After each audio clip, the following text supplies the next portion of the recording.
Okay, guys, new topic for today. New topic. So we're gonna talk about emotional eating. All right. Now, are humans emotional eaters, or do we eat just based on hunger? So a lot of people who come into the raw food movement, or calorie restricting, and they're binging. They say that they're just eating based on their emotions. And when you restrict your calories, you restrict your carbs, you're gonna become an emotional. You're gonna be like an athlete that bonks. Because when an athlete bonks, what happens is that you become really, really emotional. You start having all these negative thoughts in your head, and you're like, oh, I can't do this anymore. I can't do that. And when you bonk, you will eat anything. You will eat anything when you're undercarb. So that's why people, they just don't understand. They're like, why am I eating, pizza and donuts all the time when I'm trying to be healthy? It's because you're not eating enough good carbohydrates for your body. You're not keeping the carbohydrates going into your body, and you're starting to become, yes, emotional, but you're not eating based on the emotions. You're eating just because you haven't eaten enough from before. And so you're just like, oh, I'm an emotional eater. I'm an emotional eater. I'm an emotional eater. It's not the case. Here's a clip of Lance Armstrong getting dropped in the 2000 Tour de France. And look at this, it looks as though Lance Armstrong is now in a little bit of trouble here. Look at that face. This is not the face of the man who has ridden the Tour de France so far. At the bottom of the climb, Armstrong, to me, looked as though he was going to eat the field alive. He doesn't look that way anymore. Well, there was a double take there. You could just see Jan Ullrich looking over. He is probably somewhat surprised at this performance by Lance Armstrong, because earlier down the slopes he was left behind by the flying Texan, and now the tables have turned. Armstrong now is in difficulty, Phil. This is the first time we've seen any chink in his armour since the start of the Tour de France, and we're going to have to see whether or not Jan Ullrich has got any more power in his legs. I think, in fact, Armstrong has absolutely hit the wall. Now, if you've watched Lance Armstrong, you will notice that he never gets dropped. He does not get dropped on the mountains. Why? He's always carved up enough.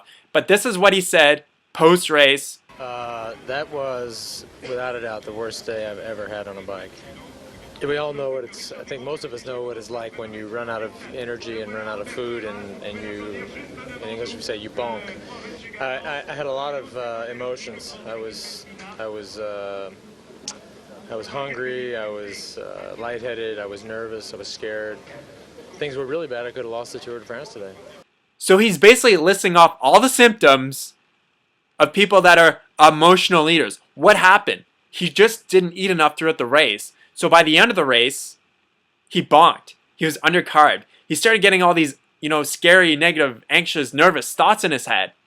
From personal experience, I know myself, when I was doing 100% raw food diet, I was not eating enough. And I was eating about 3,000 calories from fruit every day, at least 3,000, right? And those are on days that, I wouldn't really be doing much. But I always found by the end of the day, I was still hungry. And I was just like, man, oh man, like, how much more do I have to eat? And so I actually calculated. Now I eat more, I eat cooked food as well as being on a high fruit diet. But I eat cooked food at the end of the night to typically give me more calories, right? So it's easier for me to get in more calories. And I actually calculated, I typically eat around 4,000 calories in a day. In a day! 4,000 calories, that's on days that I'm not really doing that much. I'm just kind of moseying around, just jerking off or whatever. Like, I'm not really doing a lot. But still, 4,000 calories in a day. But what I notice now, I don't get hungry at the end of the day. I don't have crazy emotions to go eat pizza anymore. And I just feel a lot better and more in control of myself throughout the whole day. So what do you want to focus on? You want to focus on getting enough carbohydrates every single day. So you want to take your body weight in kilos, multiply it by 10, and then you'll get the amount of carbohydrates that you need to eat each and every single day that you are living, regardless. So if you weigh 70 kilos, I weigh just about 70 kilos, maybe a little bit more than 70 kilos. I'm around 160 pounds.